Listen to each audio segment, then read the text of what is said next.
Author's Playhouse.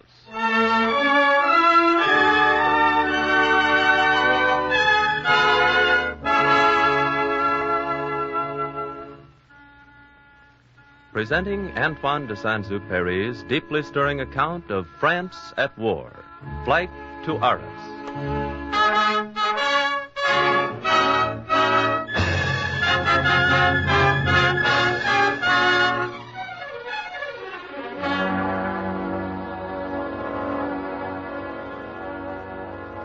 Those days in June 1940 were fateful days for France. They were fateful days for the whole world. Knowing their doom, Frenchmen went to war to make a gesture.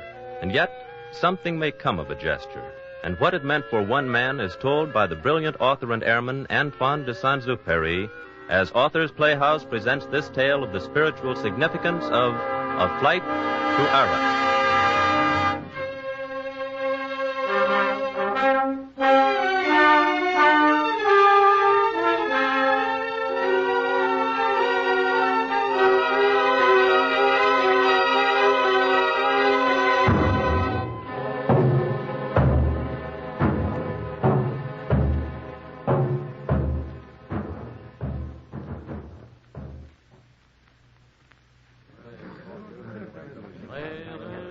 We ran into a patrol of them at 28,000. Controls frozen. What could you do? Well, I've always said... It's funny. They must have had at least 80 searchlights hunting for us. It was like flying through a room full of pillars. And then he tried to land. There's undercarriage half shot away. Guns jammed. Not a chance.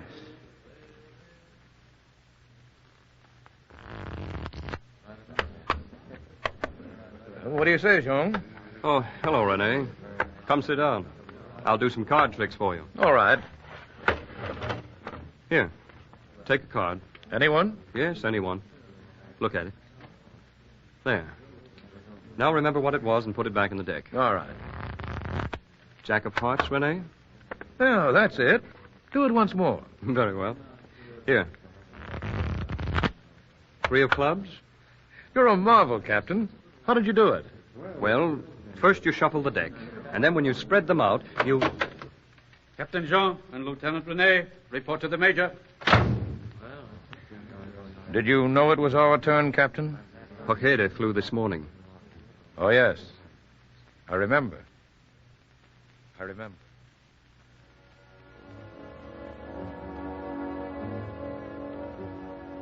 fact that we had been sent for meant only one thing. We were ordered out on a sortie. We had reached the last days of May 1940, a time of full retreat, of full disaster. Crew after crew was being offered up as a sacrifice. It was as if you dashed glassfuls of water into a forest fire in the hope of putting it out. 50 reconnaissance crews were all we had for the whole French army. 50 crews of 3 men each. And out of that 50, 23 made up our particular unit. Now, after 3 weeks of fighting, 17 of those 23 had vanished. Our group had melted like a lump of wax. Statistics? Yes, these are statistics. They are the measure of our defeat and the defeat of our country. But they are also the measure of another thing. They show how France fought.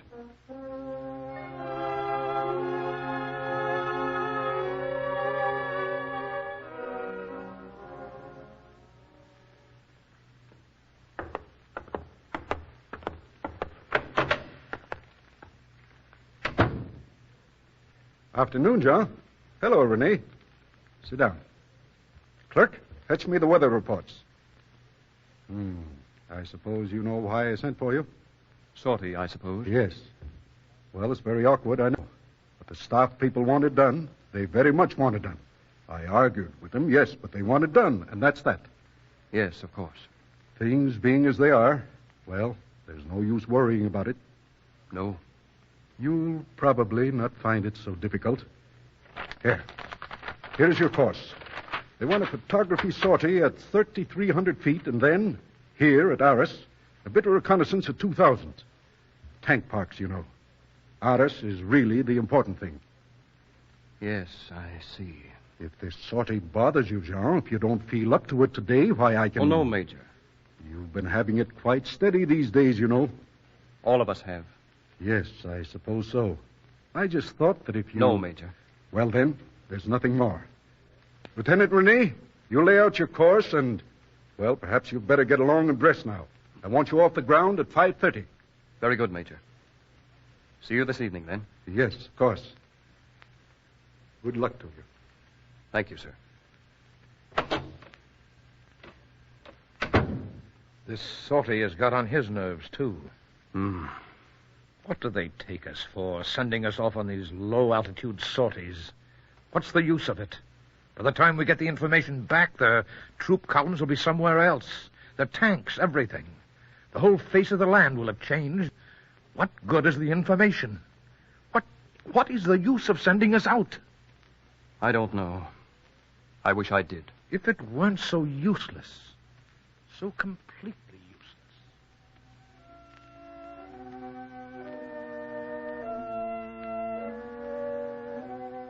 An awkward sortie, the Major said. In one which is not awkward, one plane out of 3 manages to return. Naturally, the ratio is not the same when a sortie is nasty. I go to my room and prepare to dress.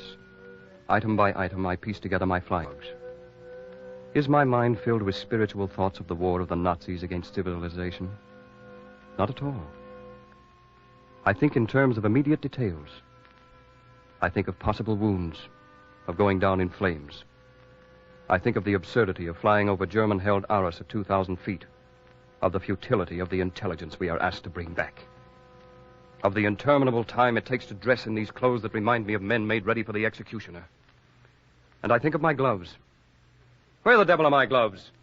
You there. Have you seen my gloves? No, not those. Have a look in my bag. Sorry, sir. Can't find them. Oh, you fool. Why don't you keep check of those things? Sorry. Of course you're sorry. But that doesn't bring back my gloves. And orderly, have you got that pencil? Pencil, sir? Yes, pencil. I asked you to get me a pencil. I have been asking you for 10 minutes to get me a pencil. Haven't you got one? Here it is, sir. Here. Tie a string around it and then knot it around this button. Yes, what do you want? Lieutenant Rennie, sir. Gunner and I are ready. No, I'll be out in a moment.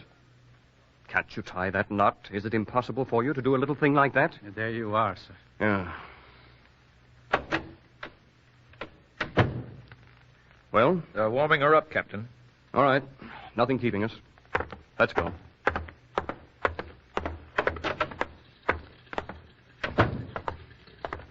Everything shipshape, Renee? Worked out your course? Yes, Captain. And you, Gunner? You seem to be looking rather cheerful. I'm all ready, sir. I wish once, just once, the General Staff would fly its own sortie. Sitting behind Here their comes desks. Captain Vessin, sir. Who? Oh, Vessin. Hello, Jean. Sortie? You might know. That looks bad. Very bad. Very bad indeed. How are you going out? By the town of Albert. I thought so. I knew it. Bad business. Now stop talking like a fool. What's up? You'll never make it. You'll have to give up this sortie. Give it up.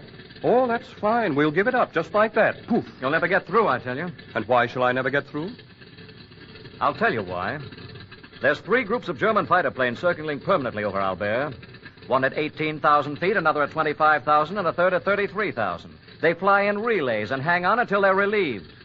You fly straight into a German net. In short, Captain, what you're trying to tell me is that the Germans have an air force, and that this sortie is not altogether advisable, eh? Isn't that it? Well, we know it here. Why don't you go and tell it to General Staff? I'm just trying to warn you, that's all. You should know what you're getting into. We do. Well, good luck then, anyway. Yes. Come on, you two. Let's push off. Funny about Vessin. It wouldn't have cost him anything to be a little more cheerful. Why couldn't he have merely said, oh, by the way, the Germans have a few fighters over Albert? It would have amounted to the same thing. That's his way, I suppose. Is she all set? Ready to go, sir. All right. File in, you two.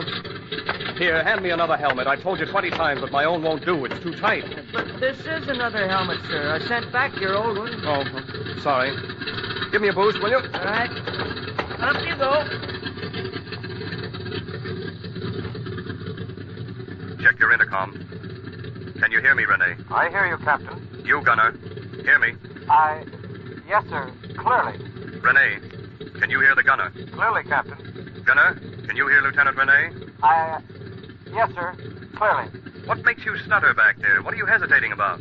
Sorry, sir. I was looking for my pencil. Gunner, have a look at your oxygen bottles. Air pressure normal? Yes, sir. Normal. In all 3 bottles? All 3, sir. All set, Renee? All set, Captain. Gunner? All set, sir. Let's go.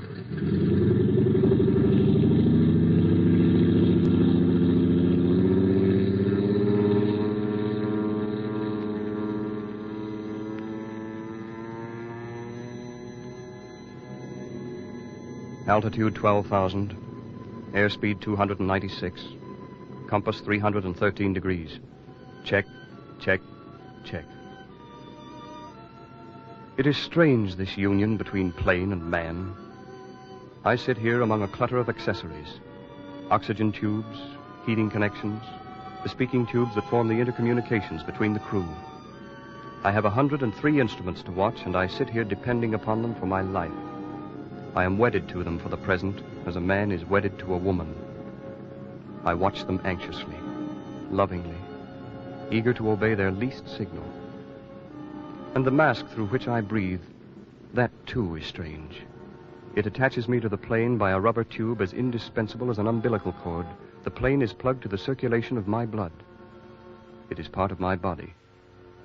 And the bullets which penetrate it seem to tear my own flesh.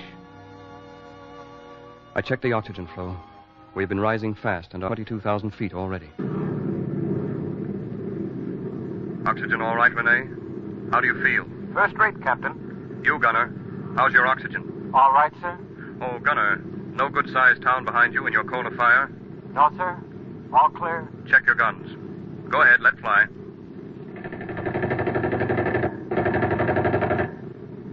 Work all right? Works fine, sir. All of them? Yes, sir. Good.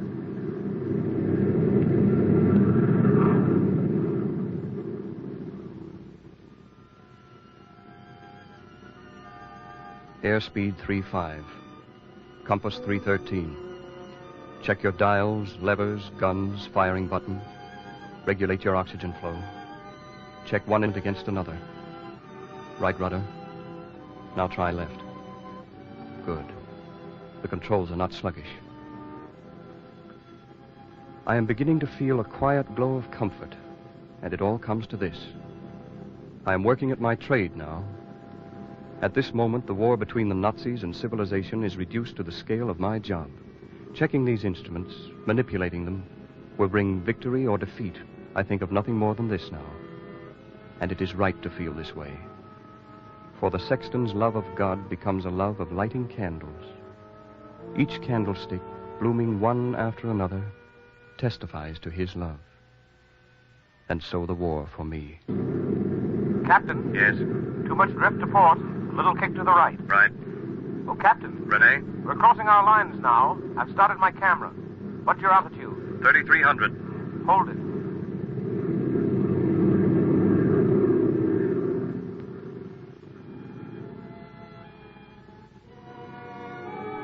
Off my course there. He was right. I was drifting too much to port. But I didn't want to. That's the strange thing. Consciously, I wished to stay on my course, but my body registered its disapproval of the idea. With the eye of my body, I could see the town of Albert far ahead, and I remember there are 3 levels of fighter planes over it. My body begins to remember every sudden crash of the past, every laceration and fracture it has suffered. It remembers flames and the long, cutting whips of tracer bullets. My body is afraid of blows, and it automatically shuns Albert. The moment I leave it to itself, it drifts to port. Every laceration and fracture it has suffered, it remembers flames and the long, cutting whips of tracer bullets. My body is afraid of blows, and it automatically shuns Albert. The moment I leave it to itself, it drifts to port. A strange thing, this body. I am one who believes that the spirit of man alone is important. Yet here is a body that dominates the spirit and makes it afraid. It is difficult to understand. I am beginning to wonder why I am here. What do I accomplish by risking my body in a thing like this? What use is there? Captain. Captain. Yes? 6 German fighters on the port bow. Gunner, Sir? you hear the lieutenant? 6 ahead, port bow. Yes, I heard. Have they seen us, Rene? Yes, backing toward us. 1,500 feet below. Hear that, Gunner? Yes? How near are they? About 6 seconds, Captain. On our tail in a few seconds, Gunner. Gunner, they're crossing broadside. There. Don't see them yet, sir. Yes, I do now. I've lost them myself. Are they after us? Yes. Rising fast? Fairly fast. We're heading into the sun. May lose them that way. Hang on. Still after us, Gunner? They're still coming. We gaining at all? Well, no. Perhaps. Are we losing them, Gunner? I believe so. Yes, we are, sir. Rene? Captain? Nothing. Anything the matter? Nothing. I thought... No, nothing. Captain? Yes, Gunner? I think we've lost them. Sure? Very sure. They're banking down. Thank God. Thank God. Sir? Nothing. Just talking. Well, we're alive anyway, Captain. Yes. For the time being.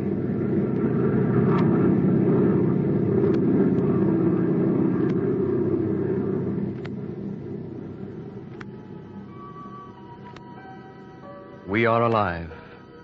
Even for the time being, it is good. There is only a profound sense of gratitude inside me, something able to be expressed.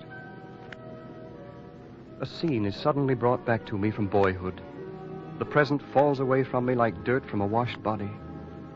I am a boy once again, alive with the blind wonder of being alive, and this memory rises up before me, fresh as the afternoon it happened. I stood in my father's fields, watching 2 hawks circling over a pigeon. The pigeon, all unaware of them, was flying toward its cote in our barn. And then the hawks dropped downward, and the pigeon sensed that death was upon him.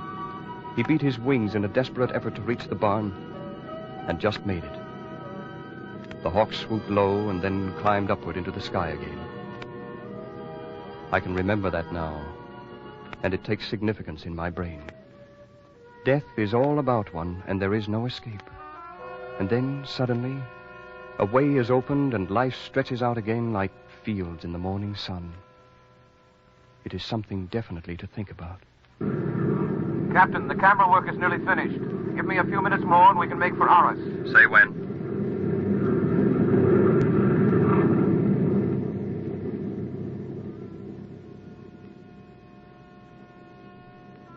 Arras, the second half of our mission. Low-altitude reconnaissance. The pigeon escapes the hawk only to meet the charge from the shotgun. Well, since there is no escape, we may as well do our job as workmanlike as possible. Still, why should it be this way? You may drop down now, Captain. Very well. Going down, Gunner.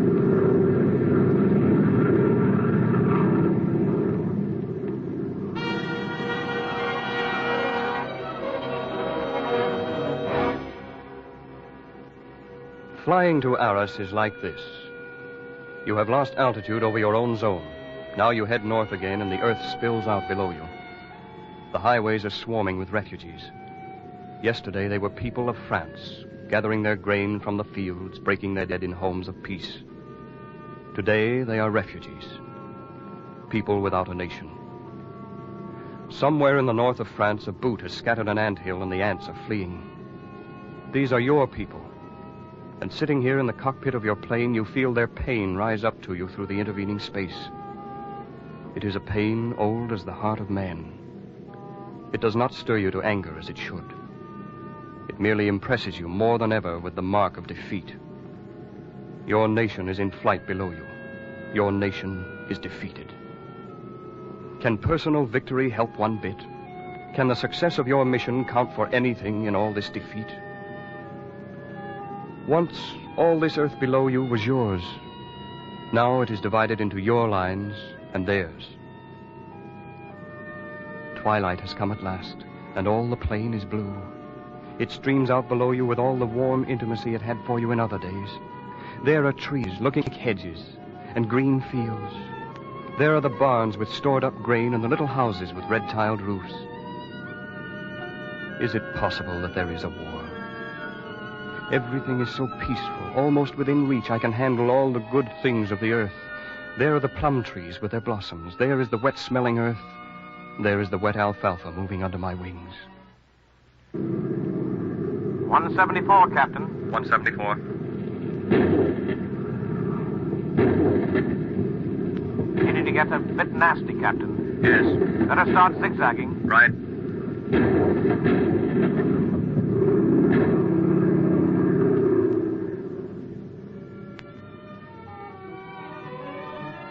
Up ahead lies Arras. It is burning, and at first it is merely a red plume against the background of night. Then it becomes a constant flame. Then it grows slowly, little by little, into a great block of flame licking at the sky. Faded. Renee, how much more of this? Stick it out 3 minutes, Captain. Looks bad, though. Think we'll get through? No, but stick it out.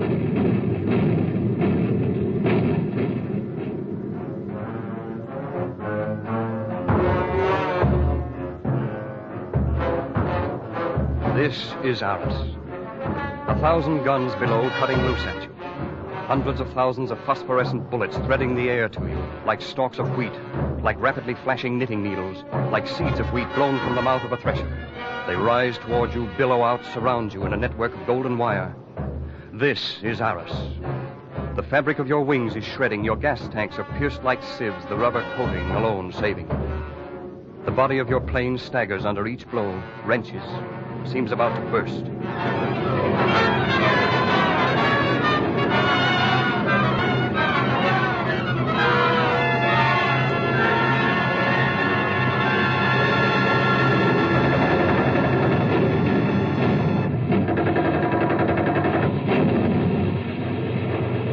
One more minute, Captain. Just one more. This is Arras.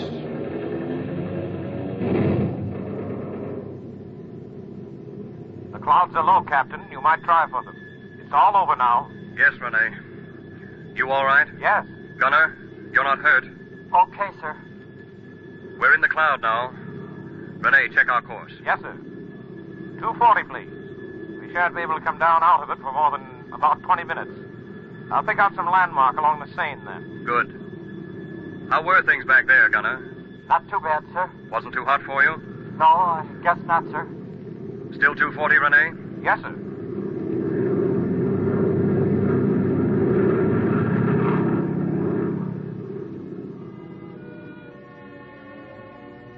We are alive, all of us.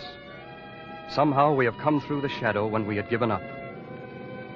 Death had touched our bodies, and having escaped death, we knew that the body is merely a tool in man's service. Flames strip away flesh, bullets strip it away, but they strip away the worship of flesh, too.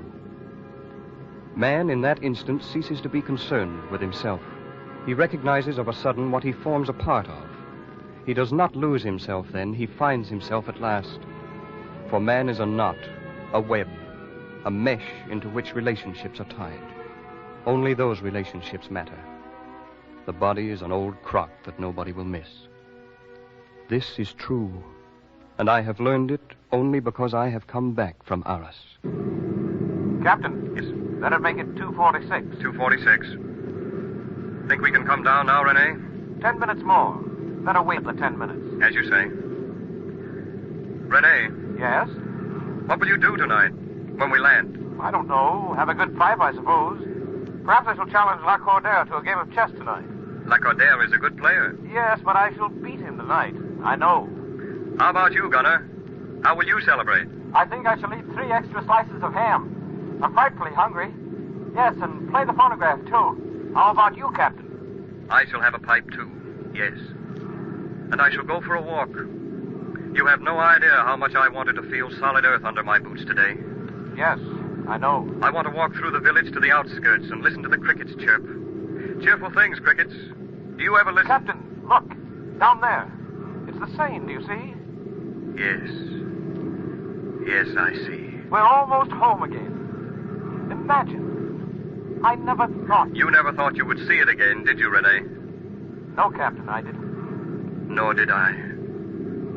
But we must not think any more about it. We're back. We're really back this time.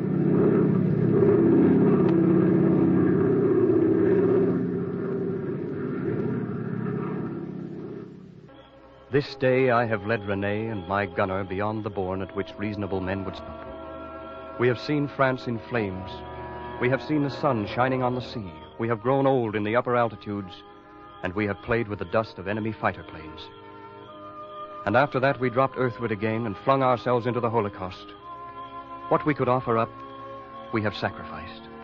And in that sacrifice we have learned more about ourselves and our country than we should have done if we had spent 10 years in a monastery. And we have learned this.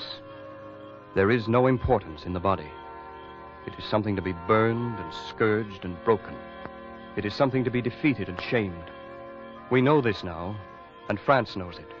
For it is our bodies that are going down before the Nazis, our bodies alone, because the spirit of France shines as it always has. For we went to war knowing full well that it signified disaster. Did we refuse battle simply because it meant defeat? We knew what the end would be, but even so we fought. With us, spirit conquered intelligence. France played her part, and her part consisted in offering herself up to be crushed and seeing herself buried for a time in silence. But we know that someday this silence will be broken. Life always bursts the boundaries of formulas. Despite its ugliness, defeat will prove to be the only path to our resurrection.